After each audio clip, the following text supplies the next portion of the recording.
যদি আপনার জীবনেও ভালো অর্থাৎ শক্তিশালী শত্রু থাকে, তাহলে আপনিও শক্তিশালী হতে থাকবেন। এই শত্রু আপনাকে প্রেরিত করবে আরো বেশি শক্তিশালী হয়ে ওঠার। কখনো কোনো হরিণকে দেখুন, তীব্র গতিতে দৌড়তে থাকে। কেন তীব্র গতিতে দৌড়য়? এই কারণে নয় যে কোথাও তার জন্য মধুর ঘাস অপেক্ষা করে রয়েছে, না। সে এই কারণে তীব্র গতিতে দৌড়য় কারণ সেটা না করলে তার পেছনে একটি সিংহ আছে যে ওকে নিজের ভোজন করে ফেলবে।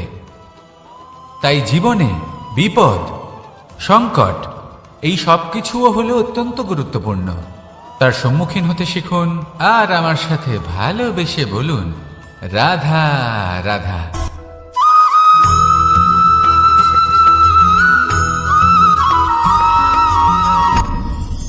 আপনি কি কখনো কোনো জলের ধারা দেখেছেন? তার সামনে যতই মাটি থাকুক না কেন, যতই কাদা থাকুক না কেন, যখন এই জলের ধারা বইতে আরম্ভ করে দেয়, তাহলে নিজের মনের, নিজের ভাবনার, নিজের জীবনের যত অনাবশ্যক তত্ত্ব আছে, অনুপযোগী অংশ রয়েছে, অর্থাৎ অপরিষ্কার অংশ রয়েছে, তা নিজে থেকেই নির্মল হয়ে উঠবে।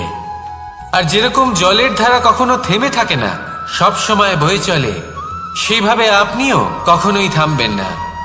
সবসময় বয়ে চলুন, এগোতে থাকুন। পথে যদি অনেক বিপদ আসে, সমস্যা আসে, থামবেন না, তার উপর নিরন্তর প্রহার করুন, নিরন্তর প্রয়াস করুন আর অগ্রসর হন। আপনি ভেবে দেখুন, এই জলের ধারা কখনো থেমে থাকে না, সবসময় বয়ে চলে, বিপদের সম্মুখীন হয়ে তাকে সাথে বয়ে নিয়ে চলে।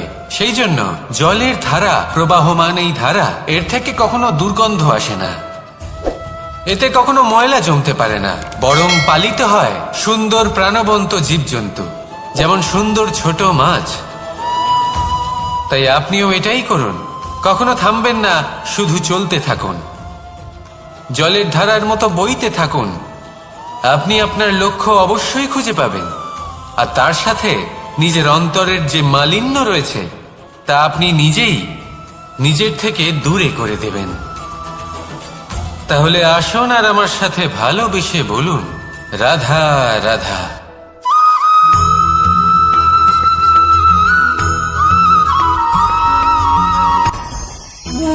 ভোজন। এবার ভোজন সংগ্রহ করার জন্য মানুষ কি না করেন, সব সময় চেষ্টা করতে থাকেন। ফসল উৎপাদনের জন্য অনেক পরিশ্রম করতে থাকেন, কিন্তু অনেক সময় অনেক পরিশ্রম করার পরেও ফসল ভালো উৎপাদন হয় না। এর কারণ কি?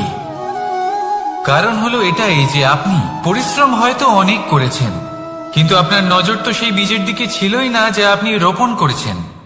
সেই জন্য সব সময় কোনো বীজ রোপণ করার আগে তাকে পরখ করে দেখুন, তা অত্যন্ত আবশ্যক। আর সেইভাবেই যখনই কোনো কর্মের প্রশ্ন আসে, তাহলে সেখানে শুধুমাত্র পরিশ্রম যথেষ্ট নয়, সেই কাজের প্রতি আপনার কর্তব্য কি, আপনার উদ্দেশ্য কি, সেটা জানা হলো অত্যন্ত গুরুত্বপূর্ণ। তাই কর্ম করুন, কিন্তু সেই কর্মের প্রতি আপনার যা উদ্দেশ্য তার মাহাত্ম্য বুঝতে চেষ্টা করুন। তাহলে আসুন আমার সাথে ভালোবেসে বলুন, রাধা রাধা।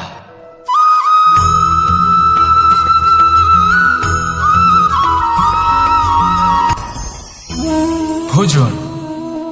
এবার ভোজন সংগ্রহ করার জন্য মানুষ কি না করেন, সব সময় চেষ্টা করতে থাকেন। ফসল উৎপাদনের জন্য অনেক পরিশ্রম করতে থাকেন, কিন্তু অনেক সময় অনেক পরিশ্রম করার পরেও ফসল ভালো উৎপাদন হয় না। এর কারণ কি? কারণ হলো এটাই যে আপনি পরিশ্রম হয়তো অনেক করেছেন, কিন্তু আপনার নজর তো সেই বীজের দিকে ছিলই না যা আপনি রোপণ করেছেন। সেই জন্য সব সময় কোনো বীজ রোপণ করার আগে তাকে পরখ করে দেখুন, তা অত্যন্ত আবশ্যক। আর সেইভাবেই যখনই কোনো কর্মের প্রশ্ন আসে, তাহলে সেখানে শুধুমাত্র পরিশ্রম যথেষ্ট নয়, সেই কাজের প্রতি আপনার কর্তব্য কি, আপনার উদ্দেশ্য কি, সেটা জানা হলো অত্যন্ত গুরুত্বপূর্ণ। তাই কর্ম করুন, কিন্তু সেই কর্মের প্রতি আপনার যা উদ্দেশ্য তার মাহাত্ম্য বুঝতে চেষ্টা করুন। তাহলে আসুন আমার সাথে ভালোবেসে বলুন, রাধা রাধা।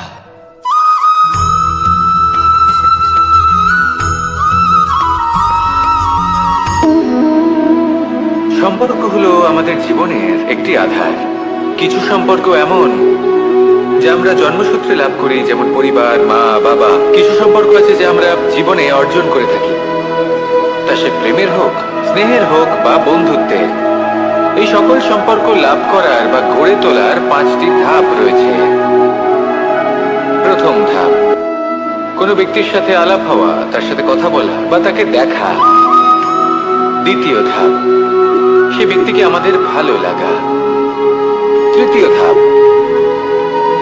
আমাদের এটা চাইতে শুরু করা যে জীবনে এই ব্যক্তি যেন আমাদের বন্ধু হন, আমাদের জীবনে থাকেন, বা আমাদের কাউকে ভালোবেসে ফেলা আর এটা আমাদের ভাবা বা চাওয়া যে সেই ব্যক্তি যেন আজীবন আমার সাথে থাকেন, আমার জীবনে আমার সাথী হয়ে। চতুর্থ ধাপ, লাভ করা। এবার এই ধাপটি অনেক মানুষের পক্ষেই খুবই সরল হয়, বড়ই সরলভাবে নিজেদের সঙ্গীকে লাভ করে থাকেন। কিছু মানুষের জন্য এই ধাপ অত্যন্ত কঠিন হয়ে থাকে। অনেক প্রতিকূল পরিস্থিতির উপর জয়লাভ করে তারা সঙ্গীকে লাভ করেন, কিন্তু লাভ অবশ্যই করেন। এরপরে আসে পঞ্চম, অন্তিম এবং সব থেকে গুরুত্বপূর্ণ ধাপ।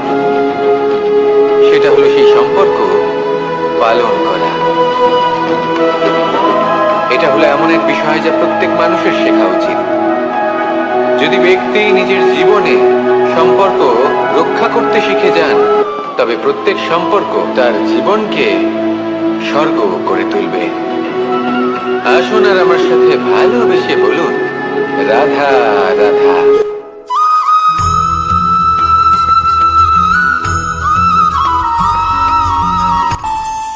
আমাদের মনে যখন কোনো প্রশ্ন ওঠে, কোনো দ্বন্দ্ব জাগে, তখন আমরা যাই আমাদের গুরুর কাছে, আমাদের আরাধ্যের কাছে গিয়ে জিজ্ঞেস করি। এইভাবেই একদিন আমি পৌঁছলাম আমার আরাধ্যের কাছে, আমার মহাদেবের কাছে, আর ওনাকে প্রশ্ন করলাম যে মহাদেব, জীবনে আনন্দ পাওয়ার, উৎসব পালনের, প্রেম ভাগ করে নেবার, জীবনকে উপভোগ করে নেওয়ার সর্বশ্রেষ্ঠ সময় কোনটা? মহাদেব হাসলেন আর উনি বললেন, জীবনে উৎসব পালনের সব থেকে শ্রেষ্ঠ দিন হল মৃত্যুর ঠিক আগের দিনটা। প্রেম ভাগ করে নেওয়ার সব থেকে শ্রেষ্ঠ মুহূর্ত হল মৃত্যুর ঠিক আগের মুহূর্ত।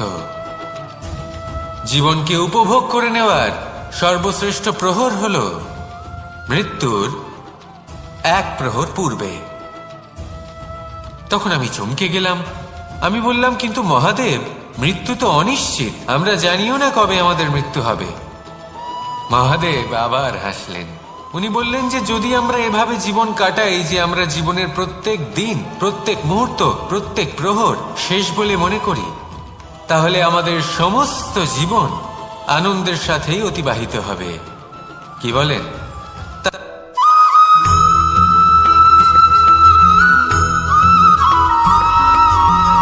এই সংসারে কোনো বস্তু হোক বা ব্যক্তি হোক, তার একার গুরুত্ব কিন্তু খুব বেশি নয়।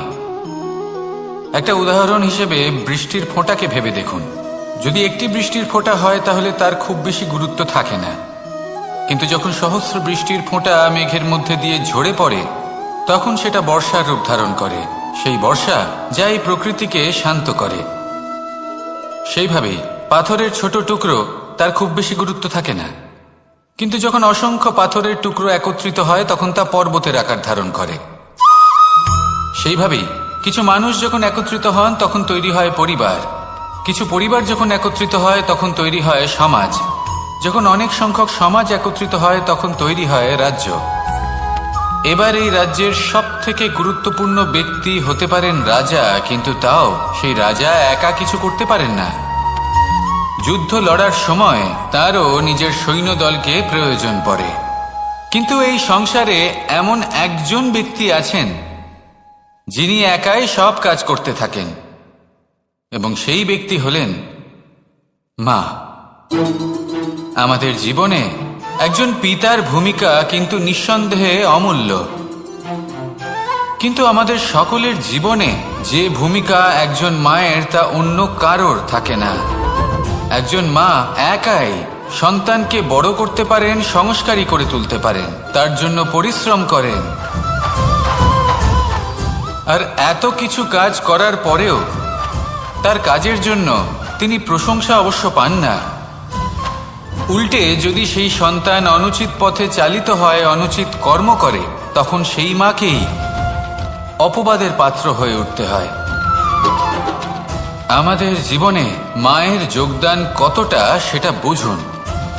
আপনাকে বড় করে তোলার জন্য উনি কতটা পরিশ্রম করেছেন সেটা বুঝুন। আজ থেকে, এখন থেকে, এই মুহূর্ত থেকে মাকে সম্মান করতে শিখুন। যখন সময় পাবেন, যখন সুযোগ হবে, তখন তার প্রশংসা করুন, ওনারও ভালো লাগবে। আর মায়ের এই মমতার জন্য, তার এই ভূমিকার জন্য আসুন সবাই মিলে আমরা তাকে প্রণাম করি, আর সকলে মিলে ভালোবেসে বলি, রাধা রাধা।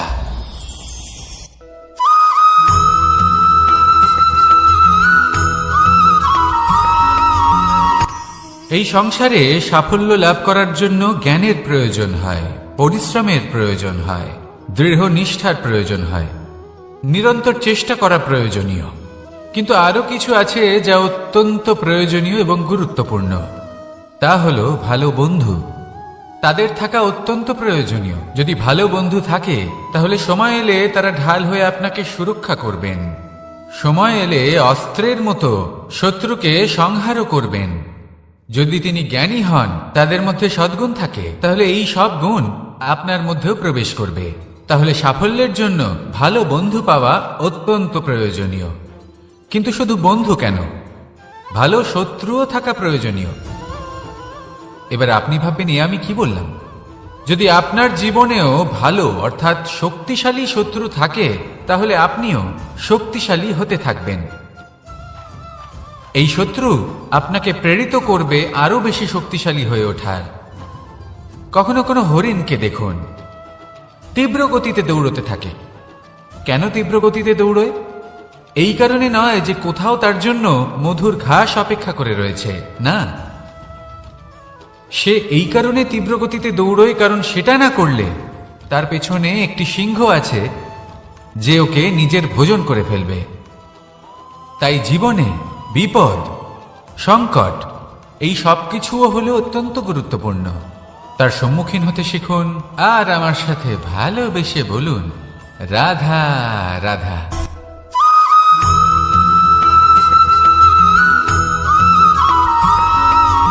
কথায় আছে, প্রত্যেক পুত্র তার পিতার প্রতিচ্ছবি হয়, আর সমস্ত প্রতিচ্ছবি চায় যেন সে তার অস্তিত্ব প্রাপ্ত করতে পারে। পুত্র চায় সে যেন তার পিতার মতো হয়, বা কখনো কখনো তার থেকেও শ্রেষ্ঠ হয়। সেটা কোনো অনুচিত ব্যাপার নয়। অনুচিত তখন হয় যখন পুত্র নিজের পিতার মতো হবার স্বপ্ন পূরণ করতে গিয়ে বা তার থেকেও শ্রেষ্ঠ হওয়ার স্বপ্ন পূরণে অনুচিত পথের আশ্রয় নেয়। কারণ তারপরে সে তার পিতার গুণগুলি আত্মসাৎ করতে চায় না। সে শুধুই এটা চায় যে সংসারের চোখে যেন আমি শ্রেষ্ঠ প্রমাণিত হই। এটা অনুচিত। সংসারে এমন অনেক মানুষ আছেন যারা এই কারণে শ্রেষ্ঠ হওয়ার চেষ্টা করেন যাতে তার পরিবারের, তার পিতার সম্মান বৃদ্ধি পায়। এমনও মানুষ থাকেন, আর এটাই হলো পার্থক্য উদ্দেশ্যের। মনে রাখবেন, যদি আপনার উদ্দেশ্য শুভ হয় তাহলে পথও শুভ হবে। যদি আপনার উদ্দেশ্য অশুভ হয় তাহলে পথও অশুভ হবে। তাহলে নিজের পিতার মতো হবার চেষ্টা অবশ্যই করুন, তার থেকেও শ্রেষ্ঠ হওয়ার চেষ্টা অবশ্যই করুন, কিন্তু মনে রাখবেন আপনার সংকল্প আর আপনার উদ্দেশ্য এই দুই শুভ হওয়া উচিত। তাহলে আসুন আর আমার সাথে ভালোবেসে বলুন, রাধা রাধা।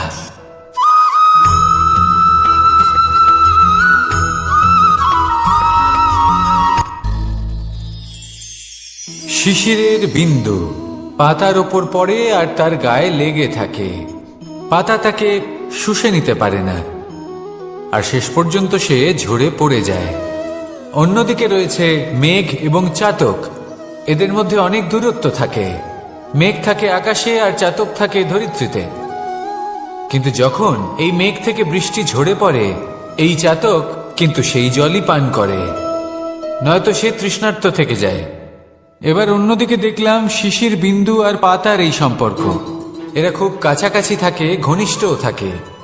অন্যদিকে রয়েছে মেঘ এবং চাতকের সম্পর্ক, যাদের মধ্যে অনেক দূরত্ব থাকা সত্ত্বেও তারা খুব ঘনিষ্ঠ, তাই না? এই সারমর্ম খুব সরল। এই নৈকট্য, এই দূরত্ব, তা আপনার সম্পর্কে প্রভাব কিছুতেই ফেলতে পারে না। এই নৈকট্য, এই দূরত্ব, এইসব হলো শুধুমাত্র মনের ব্যাপার। কখনো আপনি অনুভব করেছেন আপনি কারোর থেকে অনেক অনেক দূরে আছেন, অনেক দূরে আছেন, তাও সেই ব্যক্তির প্রতি আপনি টান অনুভব করেন। সেখানে আপনি কারোর সাথে প্রত্যেক দিন অতিবাহিত করেন, সমস্ত জীবন অতিবাহিত করেন, সব থেকে বেশি সময় তার সাথে অতিবাহিত করেন, তাও তার প্রতি সেই টান অনুভব করেন না। এই সংকেত হলো মনের দূরত্বের। তাহলে মনের এই দূরত্ব দূর করুন আর আমার সাথে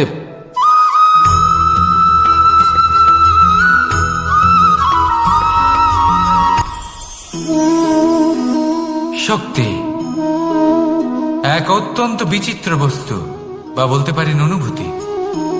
পিতা সবসময় চান যেন তিনি তার শক্তি পুত্রকে। আসুন আপনাকে সহজে বোঝাই। যদি আপনি সুপাত্র হন আর আপনাকে শক্তি দেওয়া হয়, তাহলে আপনি সেই শক্তির গুরুত্ব বুঝবেন, কোথায় সেই শক্তি প্রয়োগ করা উচিত সেটা বুঝবেন। আর এটা যেহেতু অর্জন করা শক্তি হবে, সেই শক্তির অপব্যবহার হবে না। কিন্তু যদি এই আপনি কুপাত্র হন আর যদি আপনাকে এই শক্তি দেওয়া হয়, তাহলে কি হবে? দেখতে গেলে এই শক্তি আপনি দান হিসেবে পেয়েছেন, তাই না আপনি এই শক্তির গুরুত্ব বুঝবেন আর না এর প্রয়োগ আপনি জানবেন। তার অপব্যবহার হওয়া সুনিশ্চিত। তাই যদি আপনি কোনো শক্তি অর্জন করতে চান, তাহলে আগে তার যোগ্য হয়ে উঠুন। পুত্র নয়, পাত্র হয়ে উঠুন। আর আমার সাথে ভালোবেসে বলুন, রাধা রাধা।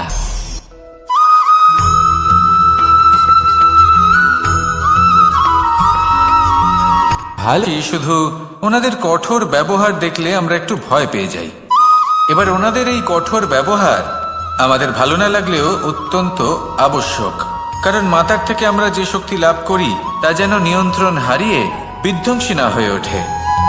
আমরা যেন কোনো কুপথে না চলে যাই, আমরা কখনো যেন দোষ না করে ফেলি। শুধু সেই জন্য পিতা এবং গুরু একটু কঠোর হয়ে ওঠেন, এবং ওনাদের এই কঠোর আচরণ ভবিষ্যতে গিয়ে আমরা অবশ্যই বুঝতে পারি। জীবনে কিছু বছর আমরা এগিয়ে যাই আর তারপর আমরা বুঝতে পারি যে বাবা এবং গুরু আমাদের যথেষ্ট ভালোবাসতেন, কিন্তু ওনাদের ভালোবাসার বহিঃপ্রকাশ আলাদা। প্রয়োজনীয় হলো এটা দেখার, এটা বোঝার যে শুরু থেকে আমাদের প্রতি ওনাদের আচরণ কেমন ছিল। ওনাদের কঠোর হওয়ার পেছনে ওনাদের ভালোবাসাটা বোঝার চেষ্টা করুন, ওনাদের চিন্তাটা বোঝার চেষ্টা করুন। ওনাদের পথপ্রদর্শনের আড়ালে আপনার ভবিষ্যতের জন্য যে পরিকল্পনা ওনারা করেছেন সেটা বোঝার চেষ্টা করুন। তখন আপনারা বুঝতে পারবেন ওনাদের ভালোবাসাকে। আপনার মনের মধ্যে আপনা থেকেই ওনাদের প্রতি সম্মান জেগে উঠবে। নিজের পিতা এবং নিজের গুরু এই দুজনের প্রতি কৃতজ্ঞতা প্রকাশ করুন আর আমার সাথে ভালোবেসে বলুন, রাধা রাধা।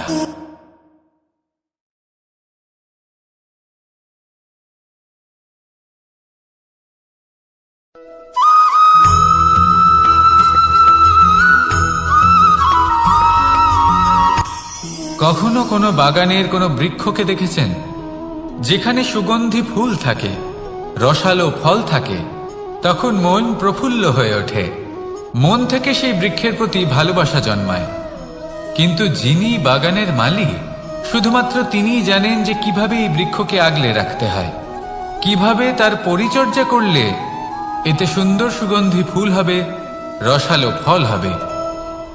কখনো কখনো প্রয়োজনের থেকে বেশি রোদ পেলে এই বৃক্ষগুলি শুকিয়ে যায়, প্রয়োজনের থেকে কম রোদ পেলেও এই বৃক্ষ কিন্তু শুকিয়ে যায়।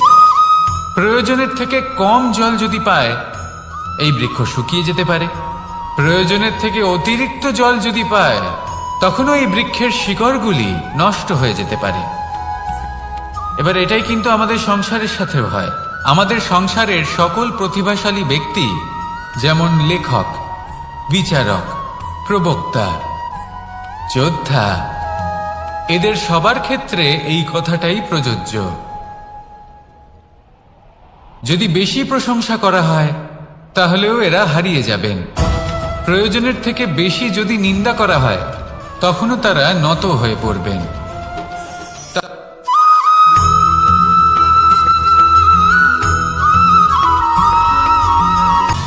সময়, জীবন, কাল।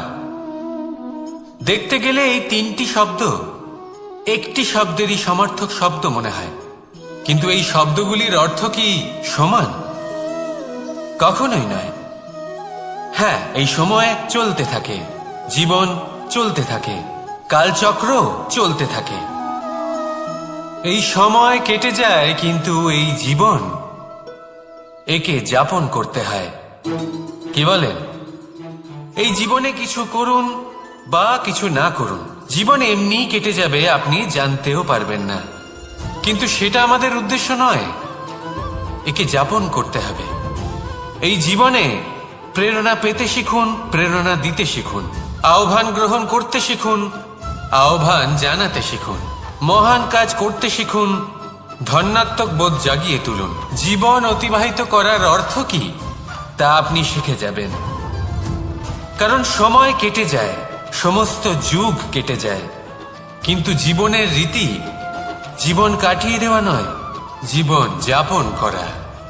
এই জীবন সম্পূর্ণরূপে অনুভব করতে হবে, নতুন পথ বানাতে হবে। এবারে যদি এই জীবন বাঁচার সময় একবার ভেবে দেখুন, যদি মনে প্রেম থাকে, সদ্ভাবনা থাকে, তাহলে কি হবে? এই জীবনকে বাঁচার অনুভূতিটাই অন্যরকম হয়ে যাবে, একটা আনন্দময় অনুভূতি লাভ করবেন।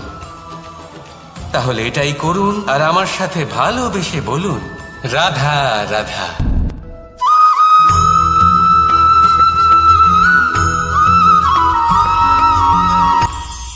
এটা হলো ধান গাছ। এর থেকে যে চাল উৎপন্ন হয় তা মানুষ গ্রহণ করেন। আর এটা কি? এ হলো জংলি ঘাস। একবার ভেবে দেখুন, যদি এই জংলি ঘাস ধান গাছের আশেপাশে থাকে, তাহলে কি হবে? ধান উৎপন্ন হতে পারবে? তা উৎকৃষ্ট হতে পারবে? আমরা কি তা গ্রহণ করতে পারবো? কখনোই নয়। এই জংলি ঘাস ধানকে নষ্ট করে দেবে, কিন্তু নিজে জীবিত থাকবে। এটাই হলো আজকের শিক্ষা। এই সংসারে যদি আপনি নীতির পথে চলতে চান, উচিত কর্ম করতে চান, সংসারকে সেবা করতে চান, তাহলে জংলি ঘাসের মতো ব্যক্তিদের থেকে সবসময় দূরে থাকতে হবে। সেই ব্যক্তি যারা দুর্নীতি এবং মিথ্যা দ্বারা পরিপূর্ণ, যাদের ব্যবহার অশুভ, যাদের অনেক অশুভ গুণ রয়েছে, তারা সঠিক নয়। সেই সকল ব্যক্তি যাদের চরিত্র অত্যন্ত দুষ্ট হয়, তারা হয় শুভ চরিত্রের ব্যক্তিকে একদম নষ্ট করে দেয়, নয় নিজের মতো বানিয়ে তোলে। তাই যদি আপনি নীতির পথে চলতে চান, এই সংসারের জন্য শুভ কর্ম করতে চান, তাহলে সেই সঙ্গ লাভ করুন যে সঙ্গ জ্ঞানে পরিপূর্ণ, যাদের মধ্যে অনেক গুণ আছে, যাদের থেকে প্রতিদিন কিছু শিখতে পারবেন। এমন ব্যক্তির সাথে জীবন অতিবাহিত করুন, দুরাচারীদের থেকে দূরে থাকুন। তবেই এই মন প্রসন্ন হয়ে বলবে, রাধা রাধা।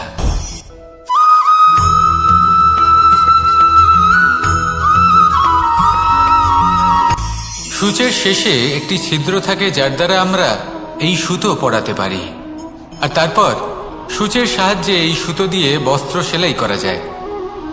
কিন্তু যদি সুতোটা সোজা করে ধরা না হয়, তাহলে সূচে কখনো এই সুতো পরানোই সম্ভব নয়।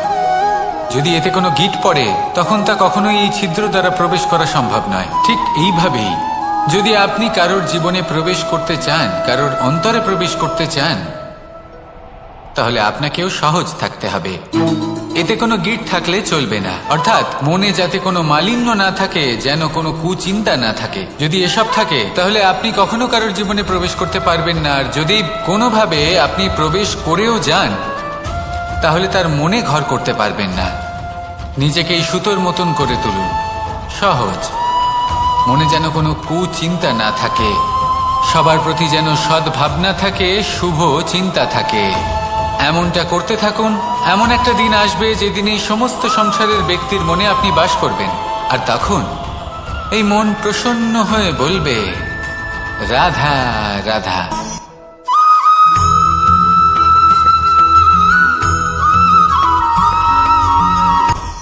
আপনি কখনো পর্বতের শিখরে উঠেছেন? আপনি দেখতে পাবেন পর্বতের পদতলে প্রচুর সুন্দর ফুল রয়েছে, সবুজ বনানী রয়েছে। যত আপনি ওপরে উঠতে থাকবেন তত ফুল কমতে থাকবে, সবুজ বনানী কমতে থাকবে। আরো কিছুটা ওপরে উঠলে কাঁটা জাতীয় গাছ দেখতে পাবেন, শুকনো গাছ দেখতে পাবেন।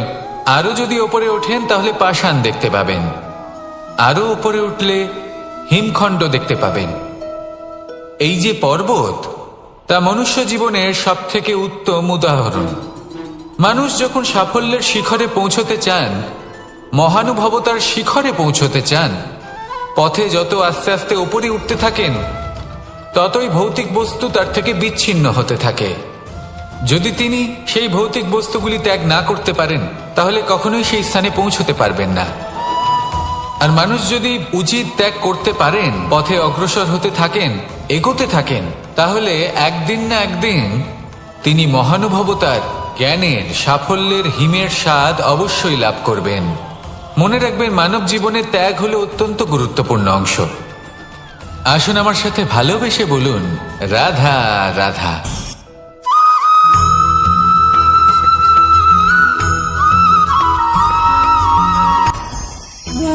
ভোজন। এবার ভোজন সংগ্রহ করার জন্য মানুষ কি না করেন, সব সময় চেষ্টা করতে থাকেন। ফসল উৎপাদনের জন্য অনেক পরিশ্রম করতে থাকেন, কিন্তু অনেক সময় অনেক পরিশ্রম করার পরেও ফসল ভালো উৎপাদন হয় না। এর কারণ কি? কারণ হলো এটাই যে আপনি পরিশ্রম হয়তো অনেক করেছেন, কিন্তু আপনার নজর তো সেই বীজের দিকে ছিলই না যা আপনি রোপণ করেছেন। সেই জন্য সব সময় কোনো বীজ রোপণ করার আগে তাকে পরখ করে দেখুন, তা অত্যন্ত আবশ্যক। আর সেইভাবেই যখনই কোনো কর্মের প্রশ্ন আসে, তাহলে সেখানে শুধুমাত্র পরিশ্রম যথেষ্ট নয়। সেই কাজের প্রতি আপনার কর্তব্য কি, আপনার উদ্দেশ্য কি, সেটা জানা হলো অত্যন্ত গুরুত্বপূর্ণ। তাই কর্ম করুন, কিন্তু সেই কর্মের প্রতি আপনার যা উদ্দেশ্য তার মাহাত্ম্য বুঝতে চেষ্টা করুন। তাহলে আসুন আমার সাথে ভালোবেসে বলুন, রাধা রাধা।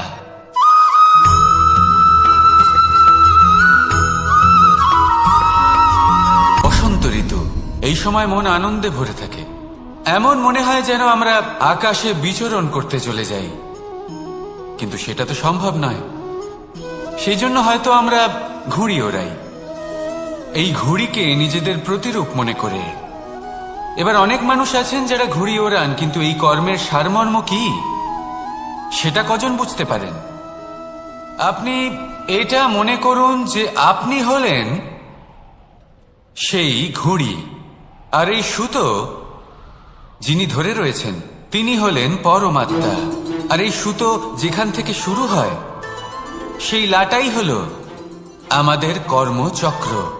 এবার আপনি নিজেই অনুমান করুন যে এই উড়ান কার ওপর নির্ভরশীল, পরমাত্মার ওপর আর আপনার কর্মের ওপর। যদি পরমাত্মা আপনার হাত ধরে থাকেন, আপনার সাথে থাকেন, যদি আপনি শুভ কর্ম করতে থাকেন, আপনি এই আকাশে উড়তে থাকবেন। কিন্তু কোথাও কোথাও যদি পরমাত্মার সাথে এই বন্ধন ছিন্ন হয়, আপনার কর্মচক্র খারাপ হয়ে যায় বা থেমে যায়, তাহলে আপনার এই ঘুড়ি কেটে যাবে আর দূরে কোনো গাছের ডালে গিয়ে আটকে যাবে। তাই শুধুমাত্র ঘুড়ি ওড়াবেন না, তার থেকে শিখুন, পরমাত্মার সাহচর্যে থাকুন, সবসময় শুভ কর্ম করতে থাকুন, আর সবসময় এই আকাশে উড়তে থাকুন। আসুন আর আমার সাথে ভালোবেসে বলুন রাধা।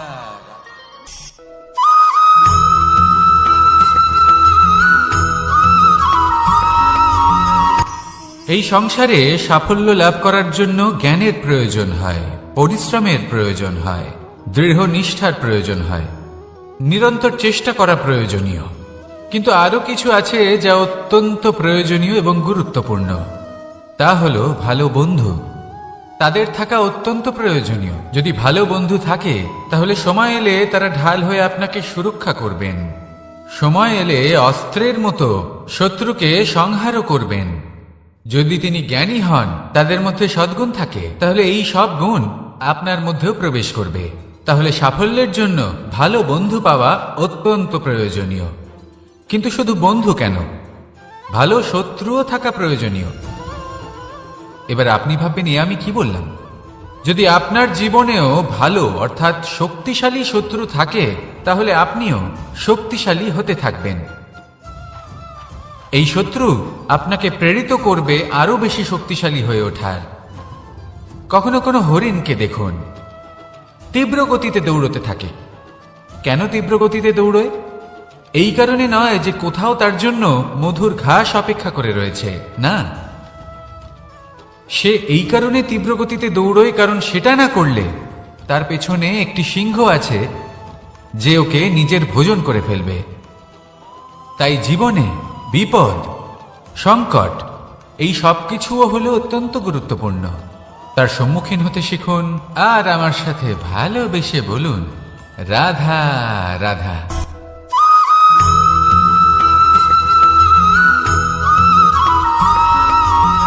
ভালো, শুধু ওনাদের কঠোর ব্যবহার দেখলে আমরা একটু ভয় পেয়ে যাই। এবার ওনাদের এই কঠোর ব্যবহার আমাদের ভালো না লাগলেও অত্যন্ত আবশ্যক, কারণ মাতার থেকে আমরা যে শক্তি লাভ করি তা যেন নিয়ন্ত্রণ হারিয়ে বিধ্বংসী না হয়ে ওঠে। আমরা যেন কোনো কুপথে না চলে যাই, আমরা কখনো যেন দোষ না করে ফেলি। শুধু সেই জন্য পিতা এবং গুরু একটু কঠোর হয়ে ওঠেন, এবং ওনাদের এই কঠোর আচরণ ভবিষ্যতে গিয়ে আমরা অবশ্যই বুঝতে পারি। জীবনে কিছু বছর আমরা এগিয়ে যাই আর তারপর আমরা বুঝতে পারি যে বাবা এবং গুরু আমাদের যথেষ্ট ভালোবাসতেন, কিন্তু ওনাদের ভালোবাসার বহিঃপ্রকাশ আলাদা। প্রয়োজনীয় হলো এটা দেখার, এটা বোঝার যে শুরু থেকে আমাদের প্রতি ওনাদের আচরণ কেমন ছিল। ওনাদের কঠোর হওয়ার পেছনে ওনাদের ভালোবাসাটা বোঝার চেষ্টা করুন, ওনাদের চিন্তাটা বোঝার চেষ্টা করুন, ওনাদের পথপ্রদর্শনের আড়ালে আপনার ভবিষ্যতের জন্য যে পরিকল্পনা ওনারা করেছেন সেটা বোঝার চেষ্টা করুন। তখন আপনারা বুঝতে পারবেন ওনাদের ভালোবাসাকে। আপনার মনের মধ্যে আপনা থেকেই ওনাদের প্রতি সম্মান জেগে উঠবে। নিজের পিতা এবং নিজের গুরু এই দুজনের প্রতি কৃতজ্ঞতা প্রকাশ করুন আর আমার সাথে ভালোবেসে বলুন রাধা রাধা।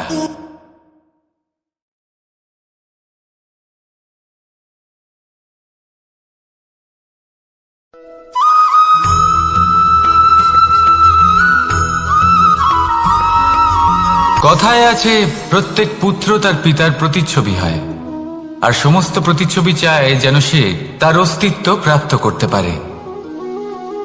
পুত্র চায় সে যেন তার পিতার মতো হয়, বা কখনো কখনো তার থেকেও শ্রেষ্ঠ হয়। সেটা কোনো অনুচিত ব্যাপার নয়। অনুচিত তখন হয় যখন পুত্র নিজের পিতার মতো হবার স্বপ্ন পূরণ করতে গিয়ে বা তার থেকেও শ্রেষ্ঠ হওয়ার স্বপ্ন পূরণে অনুচিত পথের আশ্রয় নেয়। কারণ তারপরে সে তার পিতার গুণগুলি আত্মসাৎ করতে চায় না। সে শুধুই এটা চায় যে সংসারের চোখে যেন আমি শ্রেষ্ঠ প্রমাণিত হই। এটা অনুচিত। সংসারে এমন অনেক মানুষ আছেন যারা এই কারণে শ্রেষ্ঠ হবার চেষ্টা করেন যাতে তার পরিবারের তার পিতার সম্মান বৃদ্ধি পায়। এমনও মানুষ থাকেন, আর এটাই হলো পার্থক্য উদ্দেশ্যের। মনে রাখবেন, যদি আপনার উদ্দেশ্য শুভ হয় তাহলে পথও শুভ হবে, যদি আপনার উদ্দেশ্য অশুভ হয় তাহলে পথও অশুভ হবে। তাহলে নিজের পিতার মতো হবার চেষ্টা অবশ্যই করুন, তার থেকেও শ্রেষ্ঠ হওয়ার চেষ্টা অবশ্যই করুন, কিন্তু মনে রাখবেন আপনার সংকল্প আর আপনার উদ্দেশ্য, এই দুই শুভ হওয়া উচিত। তাহলে আসুন আর আমার সাথে ভালোবেসে বলুন, রাধা রাধা।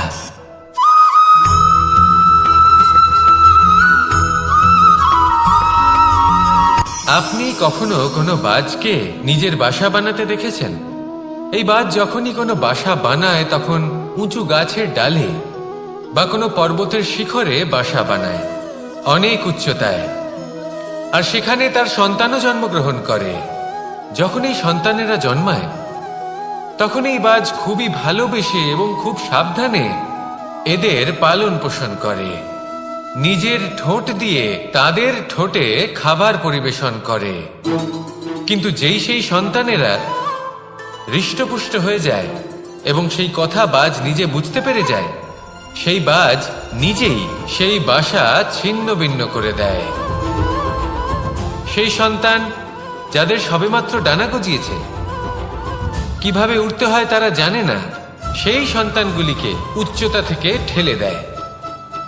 সেই সন্তান প্রথমে ভয়ভীত হয়ে যায়। তারা সামনে মৃত্যুকে দেখতে পেয়ে ভয়ের কারণে তাদের ডানা ঝাপটাতে থাকে। আর সেই প্রক্রিয়াতেই সেই সন্তানগুলি উড়তে শুরু করে দেয়। এবার এই ঘটনায় আমরা কি শিক্ষা পেতে পারি?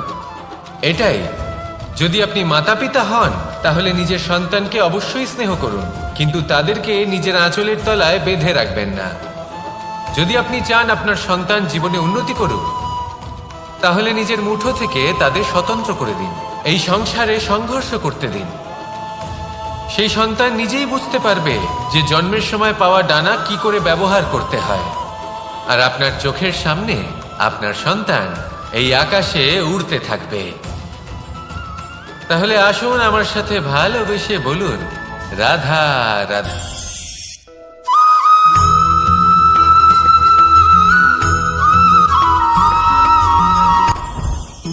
জীবনে কিছু শেখা অত্যন্ত গুরুত্বপূর্ণ।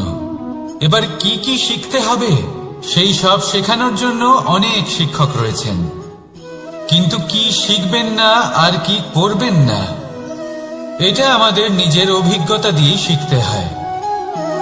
কিন্তু তার মানে এটা নয় যে যদি আপনাকে শিখতে হয় যে আগুনের তাপ কতটা, আপনাকে আগুনের মধ্যে হাত দিতে হবে। না, অন্য কারোর অভিজ্ঞতা দ্বারাও শিখতে পারেন।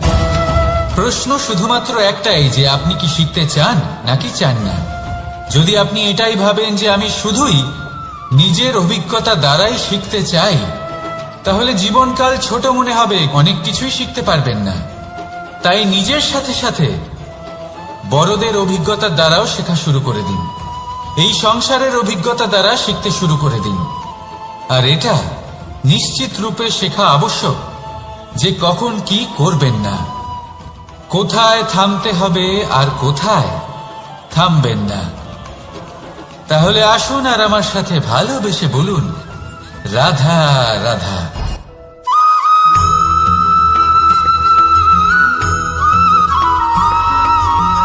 এই সংসারে সব থেকে বেশি কোমল বস্তু হলো রেশম। এই রেশম এতটাই কোমল হয় যে এর পুরো একটা থান শুধুমাত্র একটা হাতে ধরা সম্ভব। কখনো ভেবে দেখেছেন এই রেশম কিভাবে হয়? একটি কীট তার লালার দ্বারা উৎপন্ন হয়। এই কীট সেই রেশমকে পাক দিতে থাকে, পাক দিতেই থাকে, আর আস্তে আস্তে তার মধ্যেই জড়িয়ে পড়ে। শেষে ওর এই সুন্দর অমূল্য সৃষ্টি রেশমের এই সুতো তার নির্মাণ কার্য পূর্ণ হয়, কিন্তু তাতেই ও নিজে বন্দী হয়ে যায়। নিজেরই মায়াজালের এই বন্দী গৃহে নিজেই ফেঁসে যায়। এবার এই সুতোকে ব্যবহারযোগ্য করে তোলার জন্য এই কীটগুলিকে এই কবচের সাথেই ফুটন্ত জলে ফেলে দেওয়া হয়। এই সংসারে যদি আমাদের স্বপ্ন এই সংসারের দুঃখ হরণ করার জন্য, এই সংসারে সুখ বিতরণ করার জন্য হয়, তবেই আমাদের প্রগতি সম্ভব। যদি আমাদের এই স্বপ্ন শুধুই আমাদের এবং আমাদের স্বার্থ সিদ্ধির জন্য হয়, তাহলে এই স্বপ্ন আমাদের অন্ধ করে দেবে, আমাদের অন্ধকারের পথে নিয়ে যাবে, আর আমরাও সেই কীটের মতো হয়ে যাব। নিজেদেরই মায়াজালে আমরা নিজেই ফেঁসে যাব। আর শেষে আমরা যদি কিছু লাভ করি